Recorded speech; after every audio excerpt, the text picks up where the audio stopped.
Subconscious mind. Subconscious mind म्हटलं तर आपल्या डोक्यात अशी इमेज येते, ब्लॅक गुफा, असं जिथे लाईटच नाही आहे, तिथे प्रकाश नाही आहे. पण पर्टिक्युलरली सबकॉन्शियस माइंड म्हणजे माझं असं माइंड जिथे मी त्या सगळ्या गोष्टी स्टोअर करून ठेवलेल्या आहे, ज्यांना मी एकेकाळी कठीण समजत होतो, एकेकाळी अनडिलेबल समजत होतो, एकेकाळी असं समजत होतो की ज्या इतक्या कठीण आहे त्या डीलच केल्या जाऊ शकत नाही, त्याच्यावर काही सोल्युशनच नाही आहे. आणि त्या सबकॉन्शियस टेंडन्सीमुळे माझ्यामध्ये असं एक बिहेवियर आजसुद्धा निर्माण आहे की त्याच्यावर मी आज जरी विचार करतो ना तरी असा एक्सपिरियन्स येतो की ही गोष्ट आहे, ही हॅबिच्युअली सुरूच राहणार आहे जोपर्यंत ही बॉडी मरत नाही, त्याला सोल्युशनच नाही आहे. दॅट इन्क्लूड्स कामवासना, विचार, सर्टन टाईपच्या स्मृती. मे बी तुम्ही एखाद्याचं सो कॉल्ड वाईट केलं असेल तर त्याच्या स्मृती, किंवा असा पर्टिक्युलर क्षण एखाद्या व्यक्ती, सिच्युएशन, घटनेबाबत जो तुम्हाला लक्षात राहून जातो आहे, तुमच्या स्मृतीमध्ये स्टोअर राहून जातो आहे. तर स्मृतीमध्ये लक्षात राहण्याचंच कारण हे क्लिअरली अहंकाराची ती वृत्ती किंवा टेंडन्सी आहे जी म्हणते की हेच तर कंटेंट आहे, याच्यावरच तर एंटरटेनमेंट केलं जाऊ शकतं, याच्यामुळेच तर हा जीव बंदिस्त ठेवला जाऊ शकतो, याची मुक्ती रोखली जाऊ शकते, याच्यावर आयडेंटिटी थोपता येऊ शकते की तो गुन्हेगार आहे, तोच आहे ज्यांनी हे केलं होतं किंवा ज्यांनी सो कॉल्ड चुकी किंवा बरोबर व्हॉट एव्हर केलं असेल ते. तू करताय हे दाखवण्यासाठी अहंकारासाठी ही अपॉर्च्युनिटी बनते. आता मी विचारतो की तुम्ही कसं कॉन्शियसली फेस करू शकता तुमच्या सबकॉन्शियस माइंडला. वन वे ऑर अनदर तुम्ही ह्या पॉईंट ऑफ रिअलायझेशनला कधी न कधी पोचणार की तुम्हाला तुमची सफाई करायची, तुमच्या वृत्तींची, तुमच्या हॅबिट्सची, तुमच्या आचरणाची. तर तुम्हाला माहिती पाहिजे की तुम्ही आहे कोण. तुमच्या कर्मातून हे क्लिअरली रिफ्लेक्ट होतं. तुमचे विचार खूप आयडियल असतील, तुमचे रीच एकदम हाय लेवल विचारांपर्यंत असेल थॉट, पण ॲक्च्युली करताय तुम्ही एकदम चीप काम, रिपीटेड हॅबिच्युअल वृत्ती, सामाजिक कंडिशनिंगचं भरलेलं काम. तर तुम्ही ते जे तुम्ही करताय, तुमच्या हाताने जे काम होतं आहे, तुमच्या कृतीतून जे काम होतं आहे ते तुमचे विचार हे अहमची एक लेबल आहे, फक्त अहमची एक म्हणतो ना एक डेटाबेस येतो की मी स्वतःला आदर्श कसं दाखवू शकतो. तर सबकॉन्शियसला फेस कसं करावं, ऑर रॅदर याच्यातला मूळ प्रॉब्लेम काय आहे की सबकॉन्शियस हा असा आहे तुमच्यातला, त्याला स्वतःचीच लाज वाटते. तो म्हणतो की मी घाण आहे, मला दिसून येतं, मी अनबिअरेबल आहे, त्याच्याचमुळेच तर मला अंधारात फेकून दिलं आहे, त्याच्याचमुळेच तर मी अशा अनअवेअर किंवा अशा ठिकाणी जिथे लाईट पण नाही पडू शकत, सत्याचा प्रकाश पण नाही पडू शकत, त्याच्यामुळे तुम्ही डायरेक्ट घुसणार. जसे एखादी रूम असते आणि तिथे तुम्हाला फटाफट टॉर्चने लाईट पाडला किंवा तुम्ही गेले आणि बघितलं, चाच पडल्या आणि तुमचं सबकॉन्शियस माइंडचा सगळा डेटा ॲक्सेस होईल, असं नाही होत. तुम्ही इमॅजिन केला हा सन, इथे तुमची ठोस बॉडी आहे, ही जी जड पदार्थ आहे, तुम्ही सॉलिडनेस का घेतला आहे, कारण तुम्ही करता मानता तुम्ही आहे कोणतरी, आणि तुमची जी सावली पडते त्या सूर्यप्रकाशामुळे, ती जी सावली आहे ते आहे सबकॉन्शियस माइंड. हे आचार्य प्रशांत यांनी एक्सप्लेन केलेलं आहे एका व्हिडिओमध्ये. ठीक आहे, एकदम बेस्ट एक्झाम्पल आहे. तुम्ही जसं पळता तसं तुमच्या मागे तुमची सावली पळते. जर तुम्ही सावलीच्या दूर पळायला लागले, सावलीपासून दूर पळायला लागले तर ती तुमच्या मागे पळते. जर तुम्ही सावलीच्या जवळ पळायला लागले तर सावली तुमच्यापासून दूर पळते. तर हे तुमचं सबकॉन्शियस माइंडचा रोल असतो. तुम्ही जेव्हा भिडायला आता सबकॉन्शियस माइंडच्या वृत्ती, टेंडन्सीची, तर तुम्हाला दिसतं की ती पळते दूर, आणि just in about few minutes तुम्ही स्वतःला कचऱ्यात लोटलेलं बघता. तुम्हाला त्याच वृत्ती, हॅबिट, टेंडन्सीजमध्ये लोटलेलं बघता, घाण कचरा सगळा तुमच्या मनाचा. आणि वन्स अगेन तुम्हाला काही सोल्युशन युजली दिसत नाही, तुम्हाला क्लिअर लॉजिकल डिस्टिंक्शन दिसत नाही, तुम्हाला काही अशा सॉलिड कनेक्शन बिल्डिंगच्या गोष्टी दिसत, डॉट्स नाही दिसत की तुम्ही लाईन ड्रॉ करू शकता. अच्छा, माझी वृत्ती अशी आहे, तिची शेप अशी किंवा ती असं काम करते, तिचं स्ट्रक्चर असं आहे, काहीच समजत नाही. मग वृत्ती एक्सप्लोअर कशी होईल? तुमचं सबकॉन्शियस माइंडचा डेटा, कंटेंट, त्याची सफाई कशी होईल? तुम्हाला समजेल कसं की तुम्ही आहे कोण तुमच्या कर्मातून? नक्कीच तुम्ही जे करता ते तुम्ही आहे, ते तुम्ही बनून गेलेले आहे. ती आयडेंटिटी तुमची आहे. तुमच्या अहमची आयडेंटिटी ही क्षणाक्षणाला बदलत राहते. नक्कीच तुम्ही मल्टिपल आयडेंटिटी शिफ्टर असणारच. There are good chances. आपण दिवसाला जरी आपलं वक्तव्य नुसतं रेकॉर्ड केलं तरी आपल्याला दिसून येईल की मी किती मल्टिपल पर्सनॅलिटीज आहे माझ्यामध्ये. कधी मी इन्व्हेंटर आहे, कधी मी शास्त्रज्ञ, कधी मी जुगाड करणार आहे, कधी मी इलेक्ट्रॉनिक्स टिंकरिंग करतो, कधी मी एखाद्या वस्तूची इच्छा करतो, कधी मी बायर आहे, कधी मी सेलर आहे, कधी काय आहे काय काय. आणि प्रत्येक वेळेस एक धारणेची डेटाबेस आहे अहमकडे की तू जर हे तर तुझी ह्या धारणे ह्या फॉलो कर. It will be easier for you. No need to think again, process in the brain. हे त्यांनी दिलं आहे आणि हे खूप कन्व्हिन्सिंग वाटतं आपल्याला. त्याच्यामुळे आपण विदाउट अ डाऊट, आणि जेव्हा जर हॉटनेस ऑफ द सिच्युएशन असेल, गोष्टी जोरात होत आहे, तर आपण म्हणतो कोणाला वेळ थिंक करायला, कोणाला कॉन्शियसली रिस्पॉन्ड करायला वेळ, डायरेक्ट वापरून घेऊ ना धारणा. It is good enough. तर हाच तर मोठा प्रॉब्लेम आहे आपला. धारण्याचा यूज करतो आपण. तुम्हाला जर सबकॉन्शियसचा कंटेंट फाइंड करायचं आहे, तुम्हाला बघायचं की तुमच्यामध्ये ही अशा वृत्ती, तुमच्या चेहरे असे पण आहे, जे की बाय द वे तुम्ही बघितल्यावर प्लेझंटली सरप्राईज होणार आहे. कारण आपण आपली जी आध्यात्मिक छवी किंवा माझी जी छवी आहे, मी ॲज अ थर्ड पर्सन मला बघितलं तर मी खूप आयडियल वाटतो. मी खूप भारी आहे, असं आहे तसं आहे, स्पिरिच्युअली ॲडव्हान्स आहे, असं आहे तसं आहे, व्हॉट एव्हर. खूप भारीच छवी असतात आपल्या डोक्यात.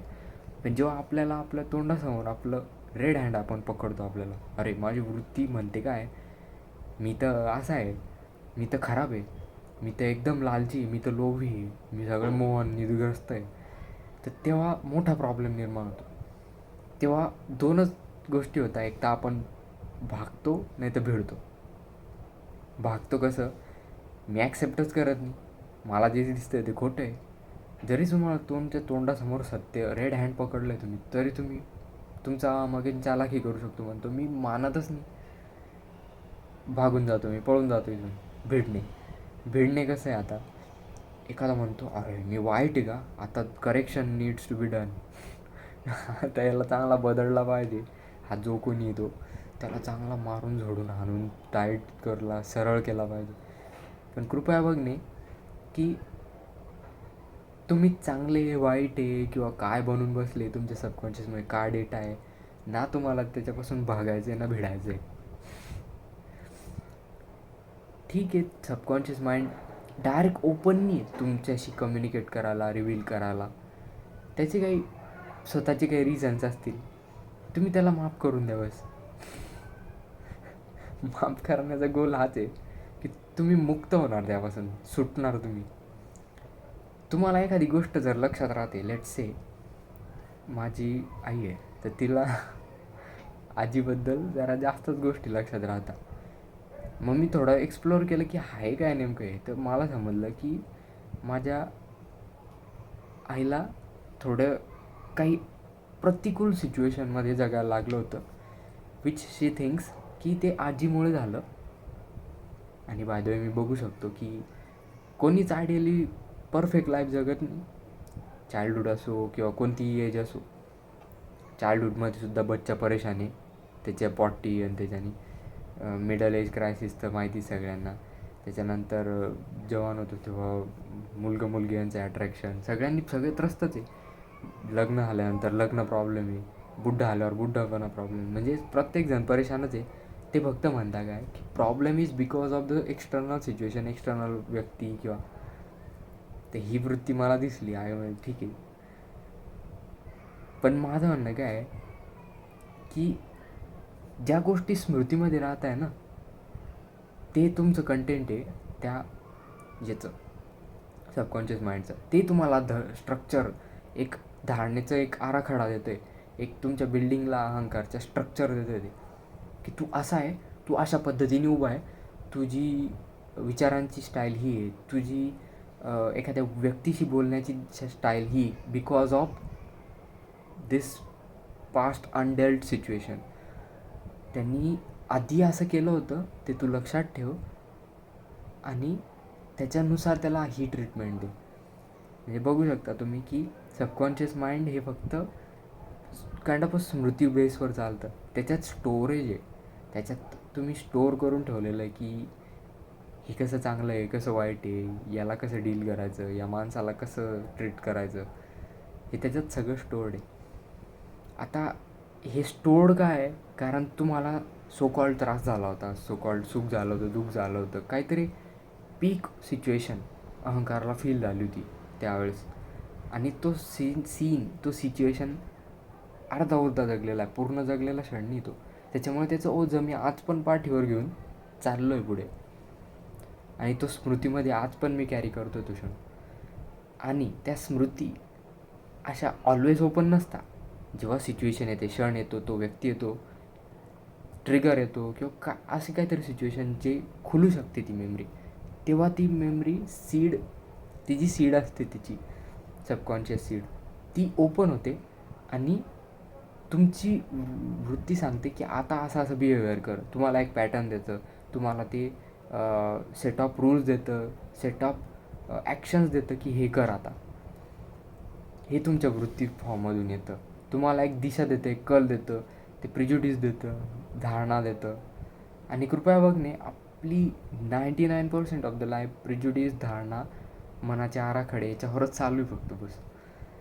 आता हे जे स्ट्रक्चर्स आहे आपले, हे स्ट्रक्चर सगळे तिथूनच येत आहे, सोशल कंडिशनिंगमधून येत आहे. आणि हे हे हे तल आहे, म्हणजे बेसिकली माइंडचे तल आहे. पहिला तल काय आहे, ॲक्च्युली याच्यावर तुम्ही आचार्य प्रसाद यांचा व्हिडिओ बघितला पाहिजे, मन के 3 तल आणि अजून 4 तल चेतना के, हे 2 व्हिडिओ ॲक्च्युली. त्याच्यात त्यांनी प्रॉपरली एक्सप्लेन केलेलं आहे की कोणता तल कसा आहे आणि तुम्ही कसं ह्या सगळ्या तलांच्या पुढे जाऊ शकता.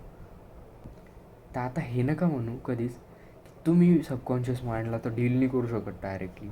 It is indirect method. पण ते असं होतं, कचऱ्याची सफाई अशी होते.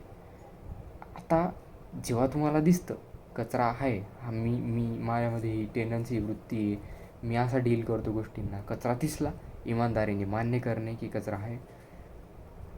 त्याला सॉल्व करण्यासाठी तुम्ही ज्ञानाचा सहारा घेणे की कसं हे गीतेत काय सांगितलं गेलेलं आहे, त्याच्यात महाभारतात काय सांगितलं गेलं, व्हॉटेवर. तुम्हाला वेदांताचा सहारा घ्यावा लागेल, तुम्हाला बघावं लागेल की ह्या वृत्तीला सॉल्व करण्यासाठी काय उपाय सांगितला गेला. आचार्य प्रशांत मदत करू शकतील. त्यांनी बरेचसे सोप्या भाषेत व्हिडिओ बनवलेले, जे हायर टेक्स्ट आहे ते तुम्हाला इझिली ॲक्सेस होऊन जातील त्यांच्याकडे. तर हे हे तर बेसिक काम आहे, ते करावंच लागेल आपल्याला. त्याच्यानंतर इमानदारीने फॉलो करणे, इमानदारीने ती आयडेंटिटी सोडणे. सबकॉन्शियस माइंडचा एक गुण आहे, ते म्हणजे काय की ते ना, जरी एखादी वृत्ती एक्सप्रेस होते तरी ते डायरेक्टली तुम्हाला कधीच समजू देत नाही. ते एकदम सायलेंटली काम करण्याचा प्रयत्न करतं. एखादी वृत्ती तुम्ही न एखादी तुमची हालचालसुद्धा बॉडीची ही वृत्तीद्वारे होते, पण तुम्हाला समजणार नाही ती, अनलेस अँड अंटिल तुमचं त्याच्यावर लक्ष आहे, तुमचं त्याच्यावर प्रकाश आहे. तुम्ही बोलताय ते सुद्धा तुमच्या प्रिज्युडिस, तुमच्या वृत्तीने येतं आहे. तुम्ही कोणत्या शब्दांचा सेट वापरताय ते सुद्धा तुमच्या ह्याच्याने येतं आहे. ते प्रकाशित होणार नाही जोपर्यंत तुम्ही इमानदारीने तुमची कचरा बघत नाही. तुमचा कचरा बघण्यात आहे, तुमचं घिनवणा पण समोर येतो, तर तुम्हाला ते नाही पाहूशी वाटत, तुम्हाला घाण होत, आणि तुम्ही टेम्पररी घाण होता जेव्हा तुम्ही स्वतःचा कचरा बघता तेव्हा. तर ते खूप हार्ड वाटतं. रॅदर असं वाटतं की जाऊ दे, बरं आहे ना, ते पडलेलं आहे, ते कशाला डील करायचं. तर याला ओव्हरकम करून जो स्वतःला बघण्यास तयार आहे, त्याला सत्य दिसतं स्वतःचं की मी आहे कोण, आणि त्यालाच अपॉर्च्युनिटी भेटते की तू काय हायेस्ट ऑफ जे तुझी सो कॉल्ड पॉसिबिलिटी ते बनू शकतो. ती हायेस्ट पॉसिबिलिटी आहे आत्मा आहे आपली.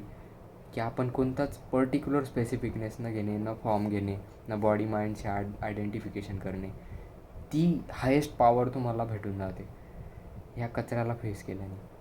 आणि ते सबकॉन्शियस माइंड इतकं ग्रँड आहे. बुद्धांच्या जातक कथा तुम्ही थोडं याचं सायटेशन घेऊ शकता, तुम्हाला समजेल की ते काय म्हणत आहे. बुद्धांनी बघितलं की ते काय काय होते, ते काय काय बनून गेले, त्यांच्यामुळे कोणती वृत्ती कशाने आलेली आहे वगैरे, त्यांनी सगळं नीट त्यात सांगितलं जातक कथेमध्ये. तर हे एक शॉर्ट म्हणजे एक माझा अटेम्प्ट होता की सबकॉन्शियस माइंडला कसं फेस करावं. त्याच्याने काय असे इंडिकेटर नाही आहेत की तू अच्छा आता सबकॉन्शियस माइंडमध्ये एंट्री मारली, तुम्ही आता कचरा येईल, असं काहीच नाही. इनफॅक्ट तुम्ही जेव्हा तुमच्या कचऱ्यामध्ये लोटताय ना, तेव्हा तुमचं तेच ढर्रे तुम्हाला दिसतील, तुम्ही रोजचे हॅबिच्युअल कामं करताय. पण तुम्ही जर थोडं अवेअर राहण्याचा प्रयत्न केले तर तुम्हाला दिसून येईल. तर मी व्हिडिओ एंड करतो, लॉंग बनतं आहे, नाही तर बंद होऊन जाईल.